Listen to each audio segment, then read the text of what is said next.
Well, it is my pleasure to introduce to you our speaker, Judy Bechtel. Judy and I have been friends for many years. Our husbands, who both have gone to be with the Lord, taught at Worthington Christian. Judy taught at the elementary school, and I was on staff at the Early Childhood Center. Our children attended there as well, so you can see we have a lot of history. And before I even knew Holly was coming, I was going to share this with you anyway.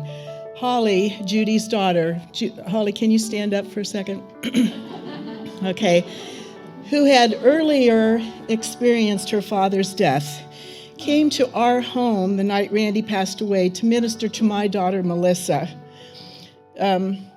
Holly had been comforted by God and followed Scripture by comforting somebody else with that same comfort, and I can't tell you how much that meant to our family. Thank you, Holly. Most recently, Judy and I were roommates on an adventure to Israel with Dr. Randall Smith and Joan Keene in 2017.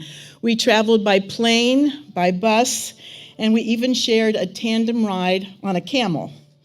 And getting on and off the camel was certainly an unforgettable experience. Yes, and I do recall, I think you had a picture of us on a camel, and you had it in your elementary school room, didn't you, Judy? Yeah, I thought so. Yeah, I remember seeing that. Well, some interesting facts about Judy. Of course, she's a follower of Jesus and a sister of Christ in the Lord. She'd been a wife to her precious husband, Bob, for 33 years. She's the mother of 3 and a nana to 6 grandbabies. Since she was 11 years old, she dreamed of becoming an elementary school teacher, and that dream did come true. In preparation for that, she got her undergrad degree from Grace College and then later went to Cambridge College for her master's in education. Judy loves quilting, reading, and enjoying Bible study groups since her retirement from teaching.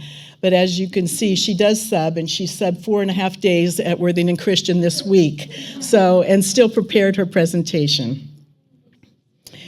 She's very active in her church. She sings in the choir, and she serves in the kitchen when there are events there.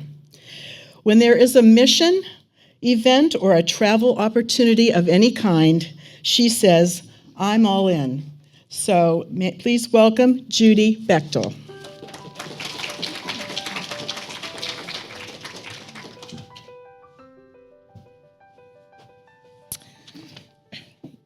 I'm told, and I think it's true, that it's always most difficult to speak to your peers. I'm going to scoot over this way because I noticed Carol and I could only see her eyeballs. I'm going to come a little to the side. So this is, I think, the 3rd attempt that you all have had for this, and so most of this preparation was done for a presentation for 2 years ago. And I've had some opportunities since then, which I shared a little bit with the people at my table. But you don't want to be here all afternoon, so I've left the majority of it as it was. I want to tell you just a little bit about my own story and the way that missions became a part of my life. But I also, in the process, want to introduce you to, and some of you are well aware of these organizations already, but I want to introduce some of you to 3 organizations that I have become very familiar with and that I've been able to serve with, and watch how these organizations, one that's small and 2 that are very large, God has used in so many ways to bring so many people to himself, and watching these missionaries that are long-term career missionaries and the way they've used themselves as hands and feet for Jesus has just been an amazing blessing to me.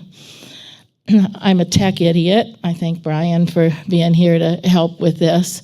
So I have some places where there's not many pictures, and then all of a sudden there'll be 3 or 4 pictures that I'll show you. But bear with me, and I'd like to take you just on a little trip of my life. My family moved several times when I was a child. We finally settled in Mansfield, Ohio. My parents were not believers, and I had a little neighbor girl who was 9 years old. It's never too young to be a missionary. Kay came across the yard and asked me if I'd like to come to her church to sing in junior choir with her. And it was music, and I love music, so I was all in. I went. And I will add that the first lady that I met at that church that welcomed me to junior choir was Pam Haller's mom, Pauline. And she was the director of the children's choir at that time.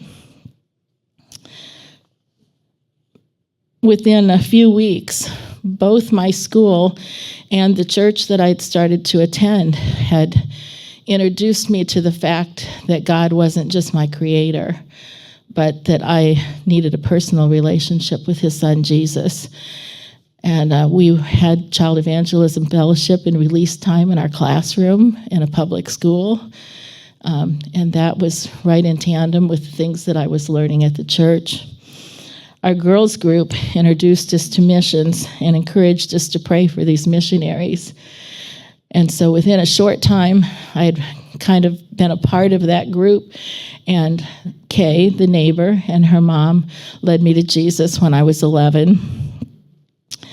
I began to notice a special interest that I had in these mission places that I was learning about through our girls group: France, Puerto Rico, Central African Republic, in Africa, and the foreign mission of Hawaii, because it still was at that time.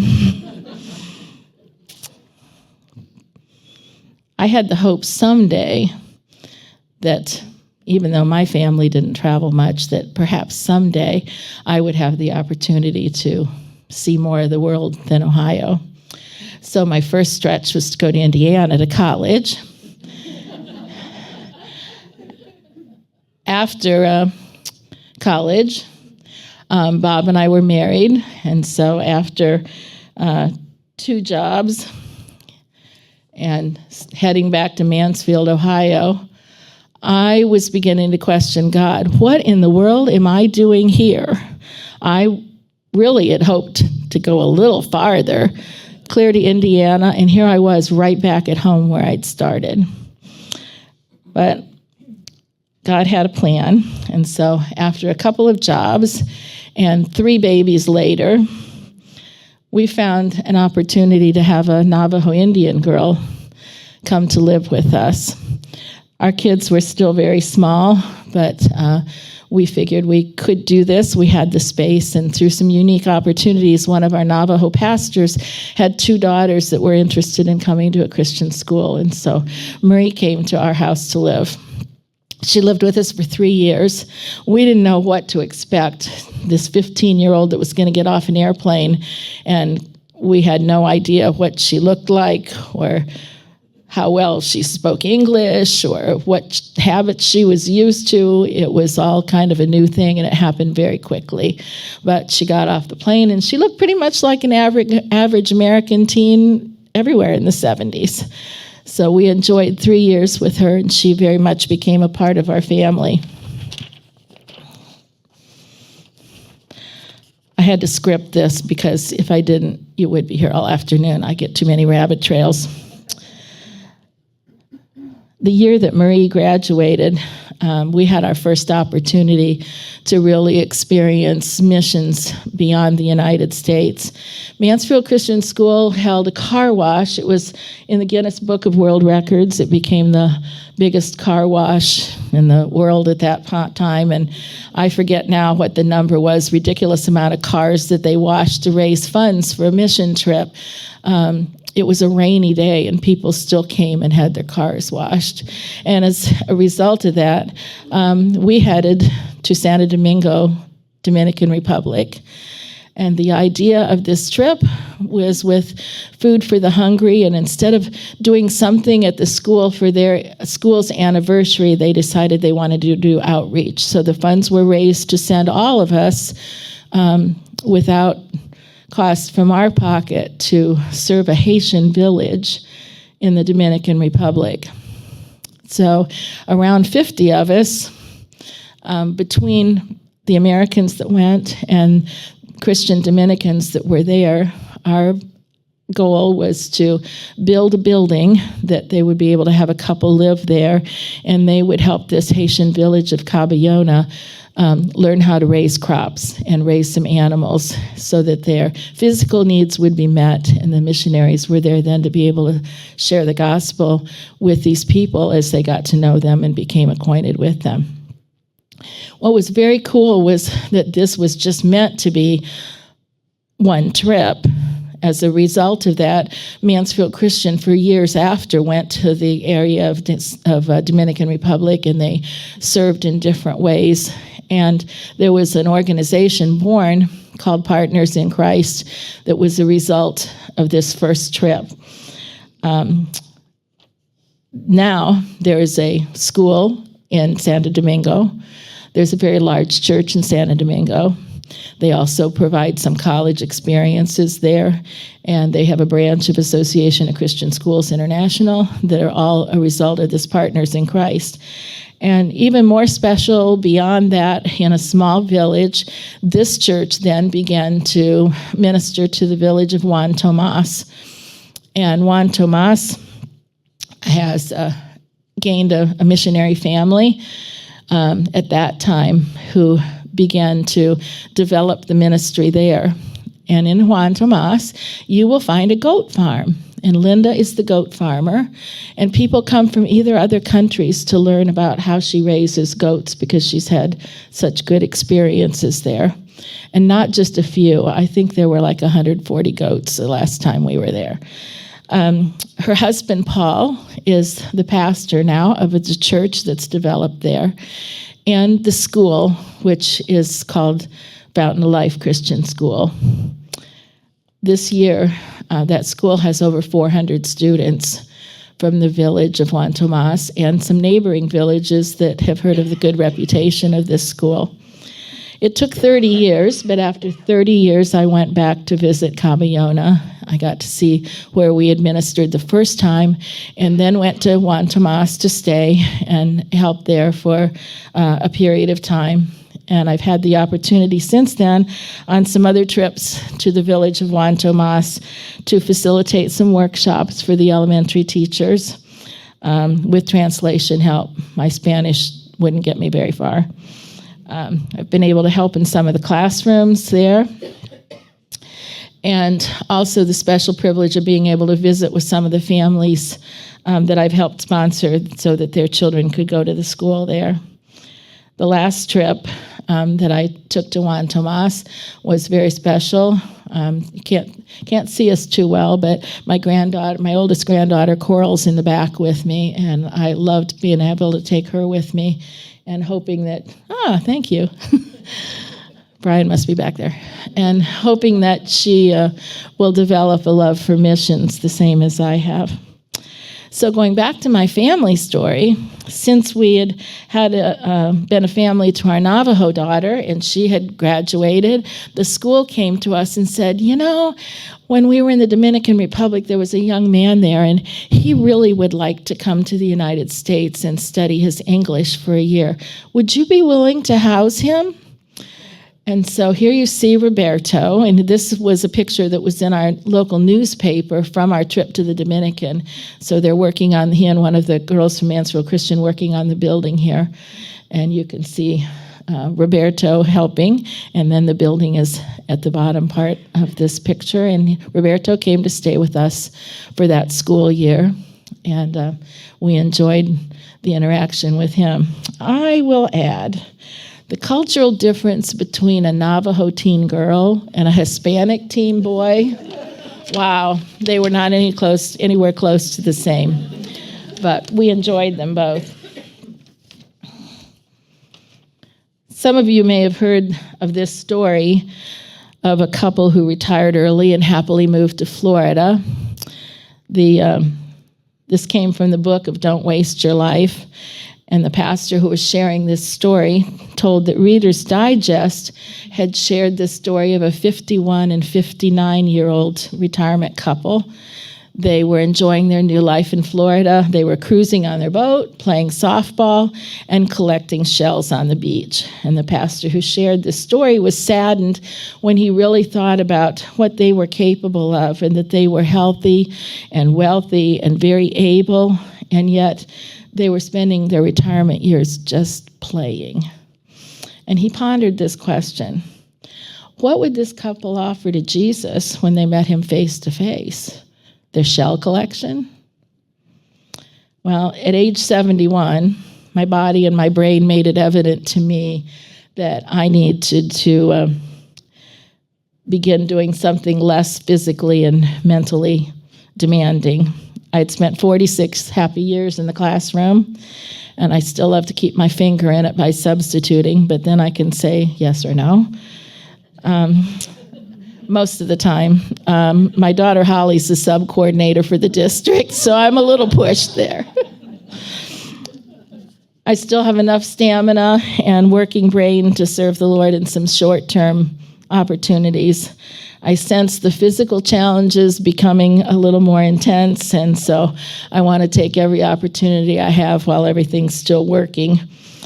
I admit to loving warm water and sunshine and the beach, but I have no desire to collect shells. So since my teaching career at this point has lasted over 50 years, it seemed likely that this is how God would use me to serve in some way in missions. So I asked the Lord for these opportunities, and he answered with a brochure that was handed to me by one of my teammates. Tracy's college roommate is now in charge of an organization called Refuge 139. I got something else up here I didn't want. Refuge 139 is a ministry of JARS, and JARS is the aviation wing of Wycliffe. And Wycliffe Bible Translators was officially founded in 1942, and they had the goal of reaching every language with their own language of the Bible and being able to read the Bible in their own heart language. Today, there are still about 2,000 languages that do not have a translation in their language. And I will put a plug in here for a lot of you that end up near Orlando. Their headquarters is in Orlando, and they have a wonderful opportunity that you can go through and see how the process of how they do some of the language things and tell some of their history and tell about the countries that they serve in. They have a children's area, if you've got your children or grandchildren with you, that really explains what their goal is and does it very well. So this idea of Refuge 139 gave this verse: if I settle on the far side of the sea, even there your hand will guide me, your right hand will hold me. When the missionary parents have meetings or opportunities for personal or spiritual refreshment, the main obstacle for attending any of these is what will we do with the kids? And so Refuge 139 program was designed for these TCKs. We used to just call these kids MKs, missionary kids. Now they're called TCKs, which is a third culture kid. So here's a definition, kind of an explanation of a third culture kid. Well, I managed to do it, didn't I? Okay, Brian, I've hit something I shouldn't, and I've lost my way to advance. Sorry. Here's an explanation of these third culture kids. Imagine an American family who has a young boy named John. That's part of his culture here. He's a national in the United States. He looks and dresses like his classmates. He does well in school. He takes part in similar activities. Thank you. A radical transition takes place when his family decides they're going to Kenya to serve as missionaries. Now John is a foreigner. He looks different. He has to respond to things differently. Things are very different culturally than what he knows already. The language is also a barrier. After he spent a time living in Kenya, he transitions to an adopted phase. He still looks different, but now he's adopted some of the clothes, he's learned to speak some of the language, and he's begun to think like the Kenyans. He feels like he's one of them. And then his family returns home to the United States on furlough or home ministries. John abruptly becomes a hidden immigrant because now he's spent years adjusting to the Kenyan culture, and now he's back at home, and it doesn't feel like home at all. So all this explanation to say that these kids benefit from a program that's made especially for them, and just ways for them to think about themselves and feel confident in their role as missionary kids. Before COVID, the partners of Wycliffe were sending teams out for 5 to 8 countries every year. And of course, that hasn't happened the last couple of years. But here you can see some of the trip locations and opportunities that they took teams on of volunteers and staff members. In August of 2019, I joined the Mexico team, and we went to Oaxaca, Mexico, in the southern part. And if you look at that, can you get Oaxaca out of that? But that's what it is. We spent 3 days preparing for this conference, and they hold it every 2 years in this large campus of Wycliffe. There were 6 of us in this little cottage, and you can see this is part of this very large Wycliffe area. And it's designed very much to be family friendly. You can see the mountains from all around it. It's a very lovely area. There are some of the people that live and work here all year long, and there are others that come and go just for short conferences and training for different periods of time. Across the street from this main complex is a large concrete building with several classrooms in it that they use for different things over the year. It was a very nice area for us, and we had a class of about a dozen MKs or TCKs, ages 7 to 10. Many of them were already familiar with one another because they'd come with their families for these conferences, and so some of them were friends, and they were glad to get back with their friends. Besides the teaching team that was here, there were even volunteers. Some were retired missionaries in that area that came every day, and they prepared a substantial snack for all the groups and served them in snacks and then cleaned everything up so that all that we had to think about was just spending our time with the kids and working with the kids. Our team, here's one of our classes, and this was so interesting. We had an atlas here of the world, and they were putting a dot every place these young kids had been. It was amazing, all the places, and how experienced in culture these kids were already, and the things that they had seen and done, different places that they had been, even at this young age. Our team was made up of additional volunteers, of Wycliffe staff members who came from the Orlando area. There were Refuge 139 staff, and their home is in North Carolina, and then all of the volunteers. And the lady that looks the tallest there is not really, but the way they're standing. And Terry's job in North Carolina is to organize everything that we're going to need for one of these trips.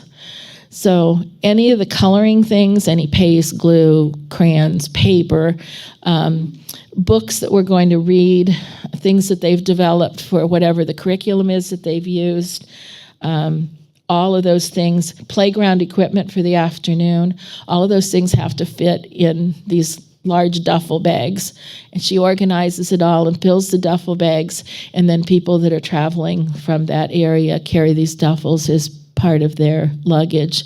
She does an amazing job. Our program began at 8:30 on the weekday mornings, and each day we also had a chapel. The little people like to be outside most of the time, and they didn't come to the chapel time. They even had some really small children, but it was hot, so they tried to make a way so that they could enjoy this outside area.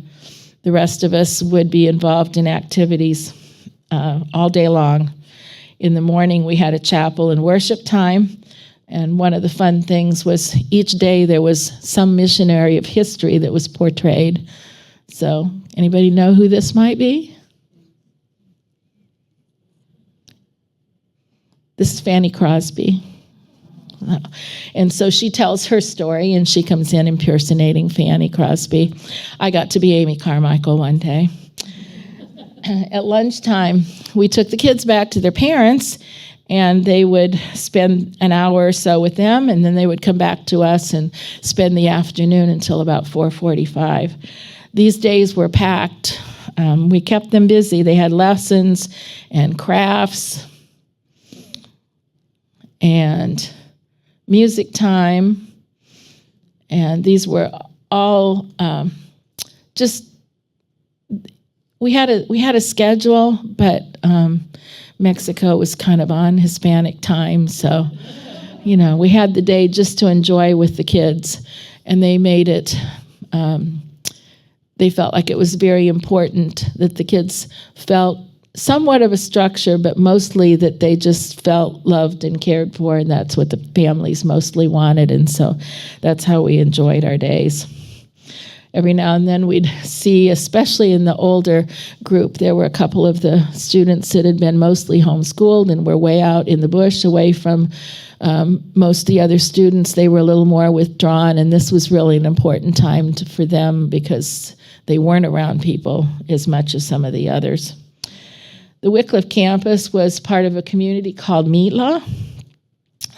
The town is recognized as the place of the dead. And I'd never understood all the skull things. I saw all these different skull things, and the touristy areas had a lot of these. And this is very much in this area because they really have a belief in things very different than we do. One of the things they did was they built their churches on top of burial grounds. And they thought if they built their church on top of the burial grounds, then the spirits would be covered up and they wouldn't be able to get out and bother the people that were in the town. We were close enough to walk into town every evening, and we enjoyed a lot of Mexican cuisine in some of the evenings, and we enjoyed going to the market and seeing what we could find in the market. On the weekends, we enjoyed some trips. One of them was to a town to Arzola, and you can see this creature this person has made here, or someone's made it, and she's painting it. And these are real strange, just creatures from people's imaginations. They're beautifully painted. And I have a small owl that's on the table back there if you want to see how intricate the painting is. But all the little lines and skill that it took, and we watched this whole process from drying the trees, and some of them were very large. This one, they said, would have taken a couple years to dry after it was carved before they could even paint it. And this was one of my favorites. No, not the frogs. Yeah, this guy. Isn't that amazing? So my little owl is back here. They're very expensive. My little owl is about like this, and I think he was $35 or $40. So it's pretty intense work, but it was a lot of fun to watch that. These are called Alebrijes. We also visited some mountain ruins that were close by to the town where we lived, the Zapotec culture, and could see a lot of intricate mosaic designs inside the tombs and the walls that were there. People are friendly. Before we left for our flight from home, we spent one day in Oaxaca City to see some of the sights there. And we'd watched a Catholic wedding, and then the people had gone away, and so we stepped inside the church to look. And of course, here in Spanish was the banner from Luke 12:34, where your treasure is, there will your heart be also. So this was the end of my treasured adventure to Mexico, and it had lasted for 18 days. And when I arrived home, I had 35 days to reflect on this trip with Wycliffe and to prepare for a 10-week trip that would start in September. Maybe some of you have seen this book before. It's called Foreign to Familiar. It's just a little book.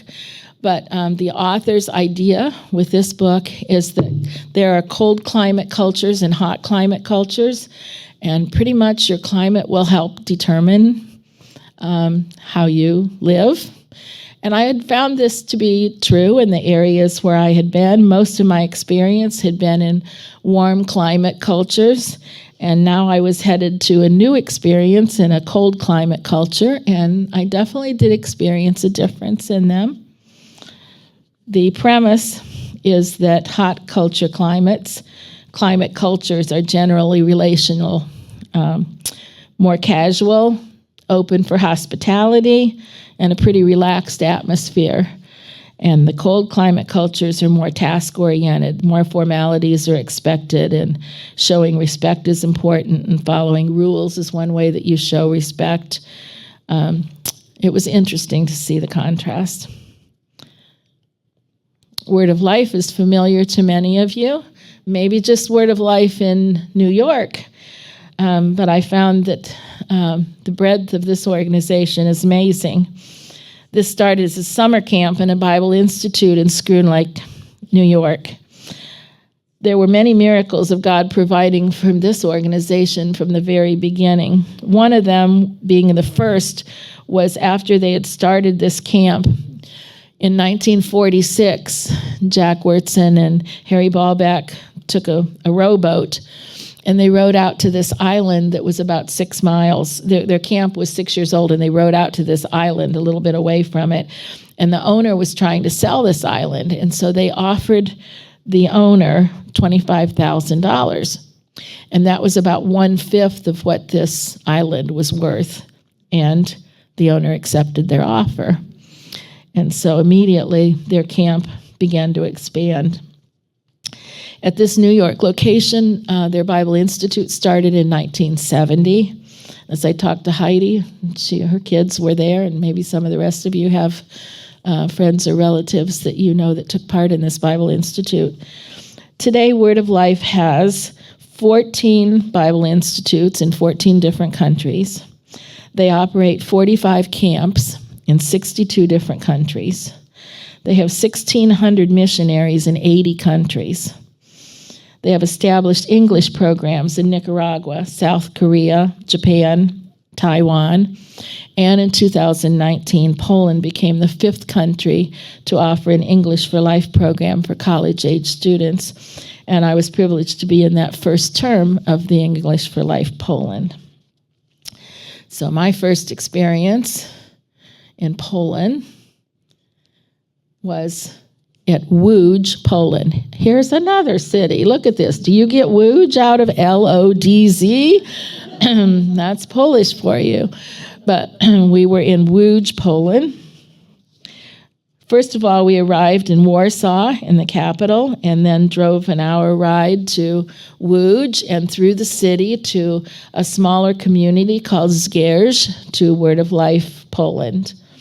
There's a lovely summer camp there. Here's my roommate, Marilyn. She's from Canal Winchester, and she has taught in all of the English schools for Word of Life.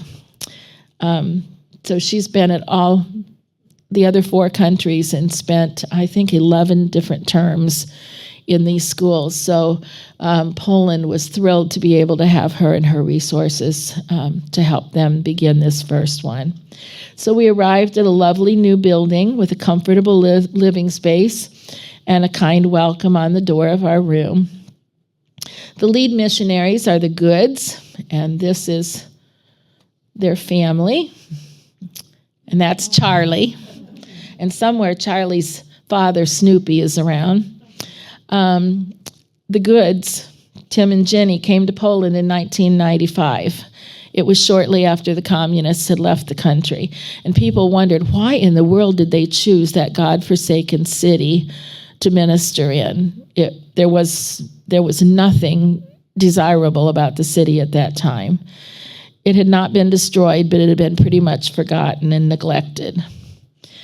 The fact that they're in the middle of the country has served to be very beneficial for working with their camps and the other ministries that they that they do throughout the country.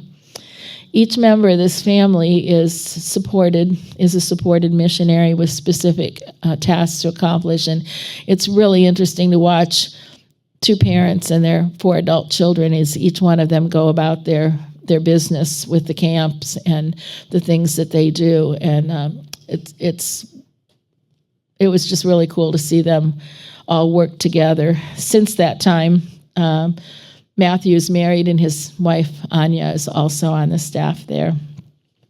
I listened to them recount several miracles of God's provision in acquiring the property, building these facilities, and this first summer that we were there, this pool was brand new. It had just been used for the first time, and there were miracles in providing the funds for it, and they came very quickly. In the background, you can see the building here. This is where this large building was where they can house about 89 campers. And there are a couple apartments that are in the building. And the large gathering area, and this huge dining room, which is just seeing from one corner. And here you can see us at one point, some of our kids studying, working together.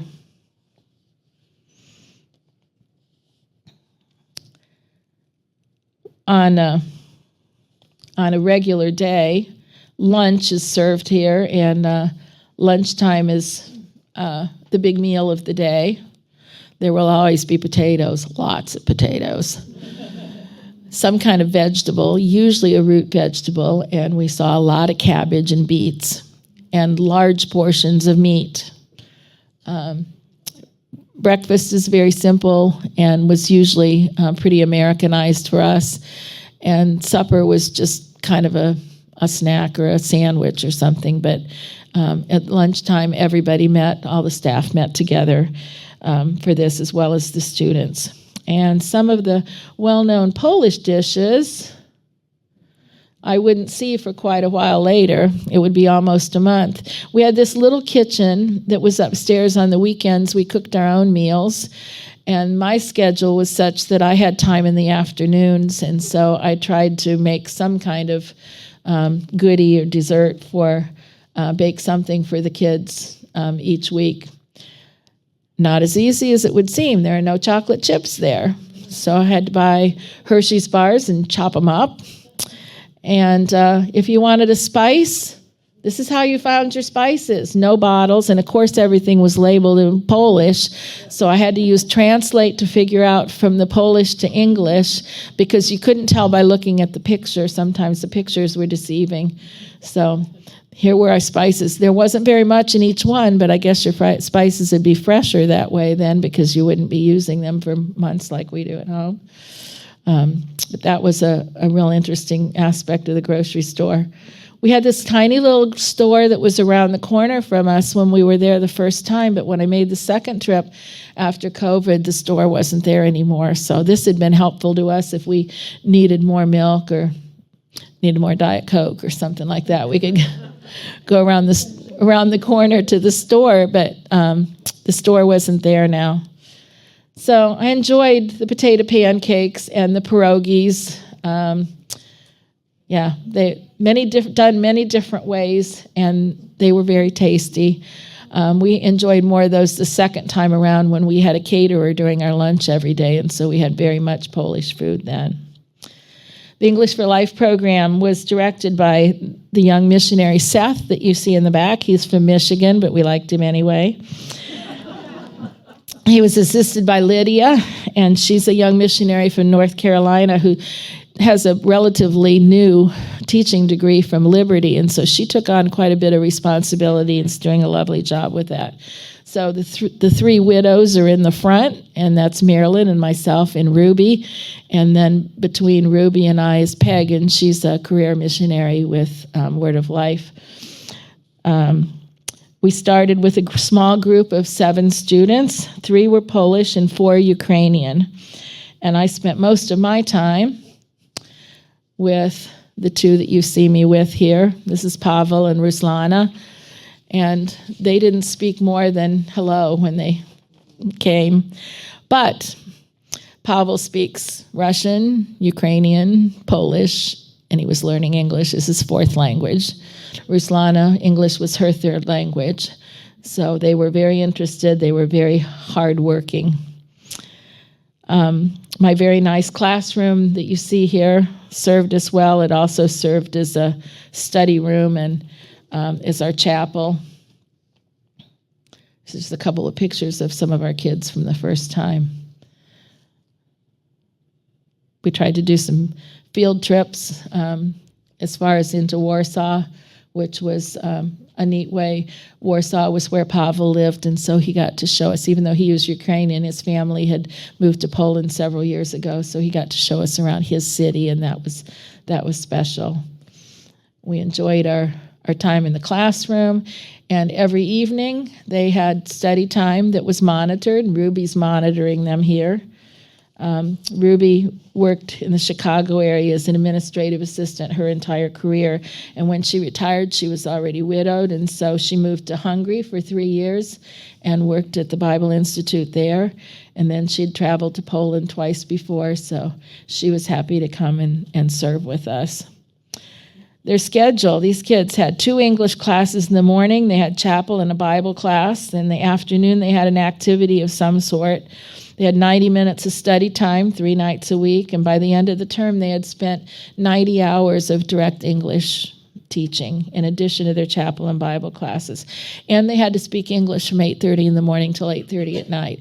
And watching these college students try to get around that was a real interesting thing. They found some real interesting tactics to try to get around that. On Friday afternoons, everybody had a job to do.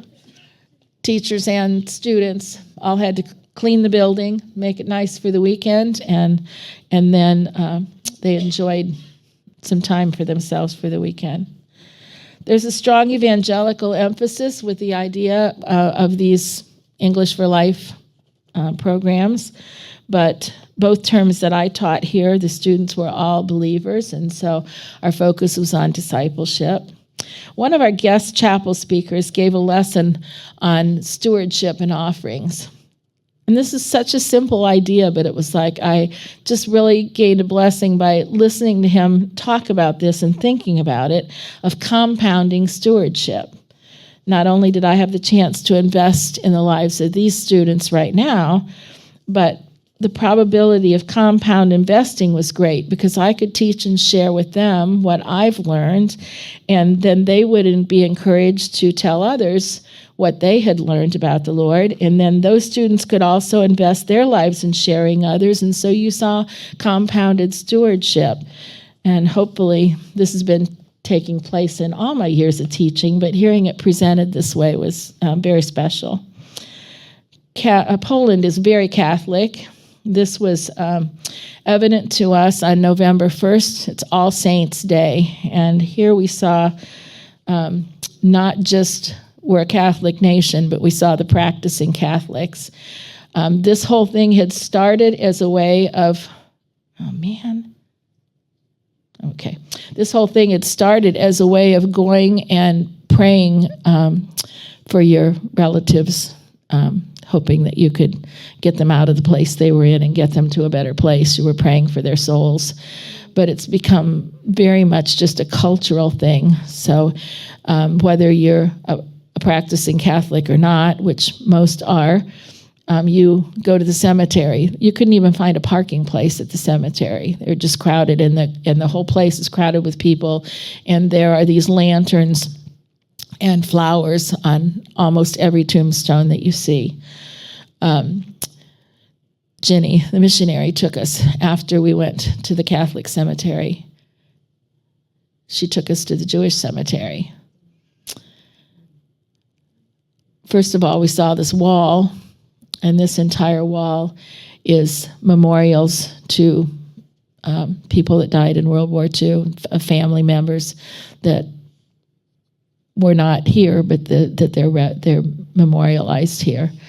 And very interesting that their graves look very different The stones were there, which is the Jewish tradition of putting a stone to show that you've visited the grave.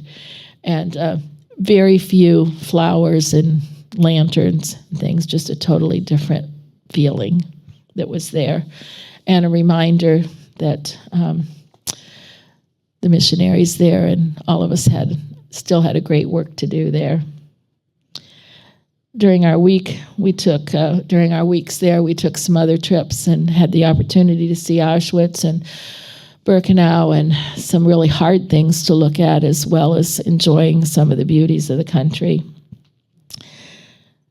Our last week that we were there,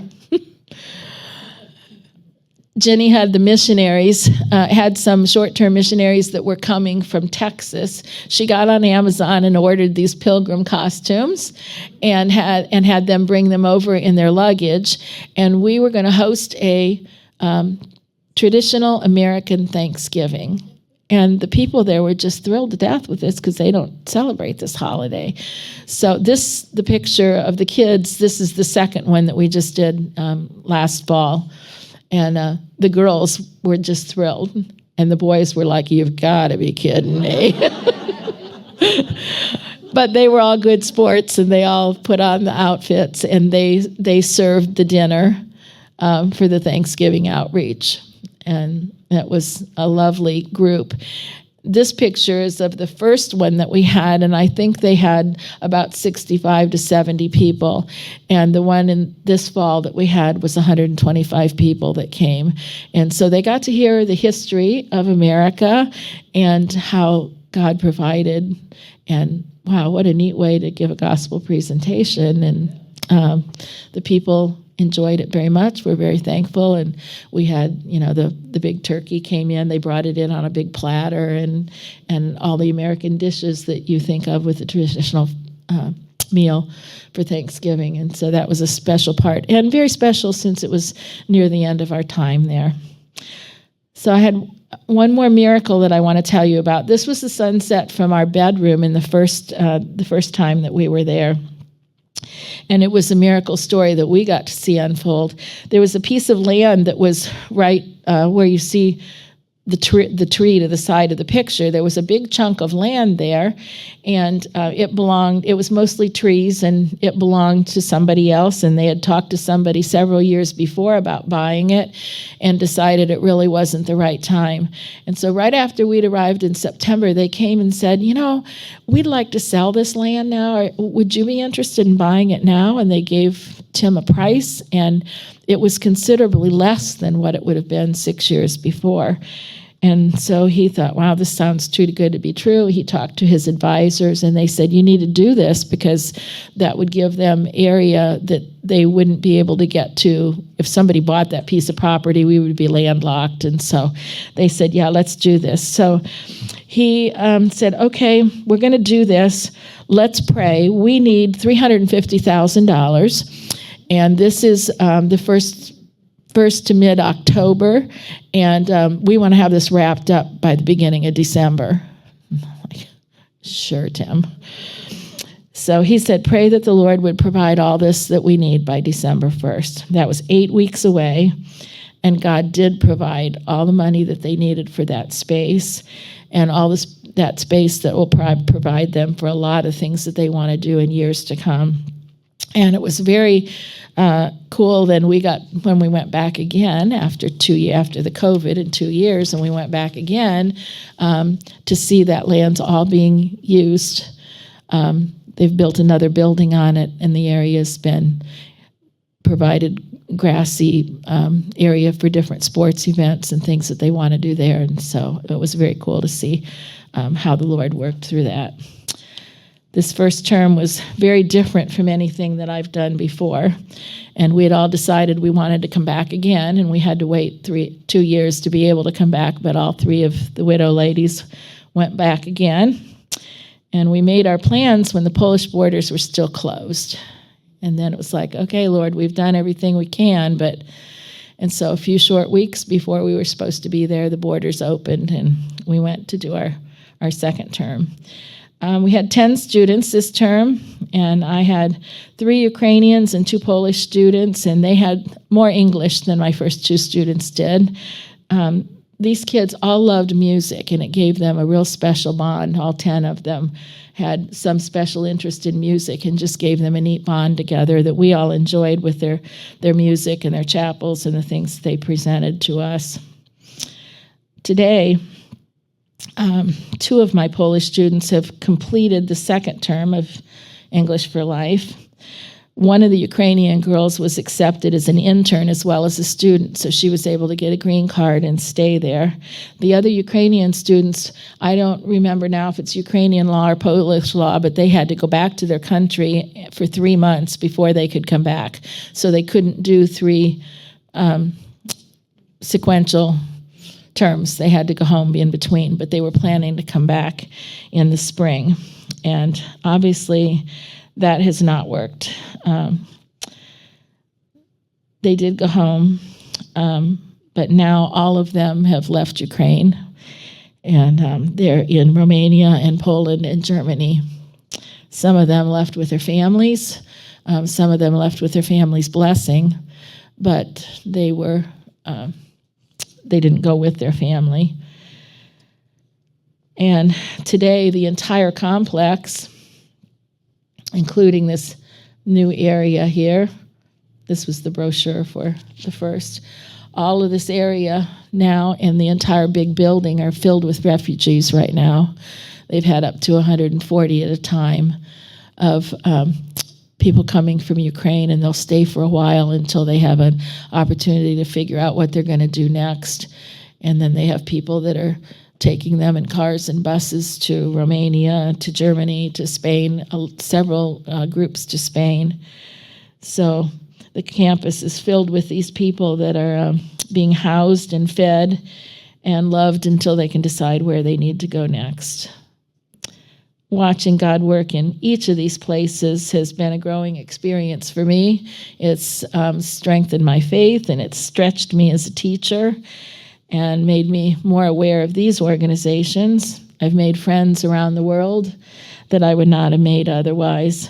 And each of the ladies that went has found a great fulfillment in being able to share our skills in ways with these young people and minister to these the staff there, missions, working with this missionary staff there.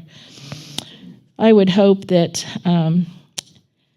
as we looked back and we thought about planting seeds and helping to water the seeds of faith in these kids, that we would see more growth and more opportunities for them and for us to bear fruit for the kingdom. And I would hope that each of you would be able to think about how God is leading you to either plant seeds or water seeds, either here at home or away, if you would have the interest in doing that for his kingdom. Let's pray. Father, thank you so much for each of the ladies here. Thank you for the opportunities that you've given them. You've blessed each of your children with unique ways to share your love and share the gift of Jesus with the people in each of our lives. Lord, please make us aware of these opportunities and give us willing hearts to follow wherever you lead us. And we thank you for this in Jesus' name. Amen.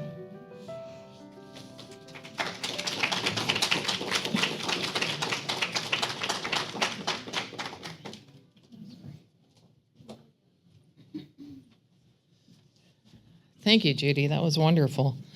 Yeah, she grew up around the corner from where I lived in Mansfield. We want to thank each one of you for attending today. I hope you had a sweet time of fellowship, maybe getting to know some new people, new ladies, and getting acquainted, and maybe some future friendships. You never know. I would like to announce in the fall, our next dessert will be on Saturday, September 24th. And Joan Keene will be our speaker. She's going to be talking about biblical wedding customs. So that sounds kind of interesting. At this time, well, as you leave, what I'm asking each of you to do is, if you can move out into the vestibule to give us a chance to get the cleanup started. So if you have any cupcakes that you want to take home, grab those, go out in the hall, and you can chat all you want out there. Just don't chat in here.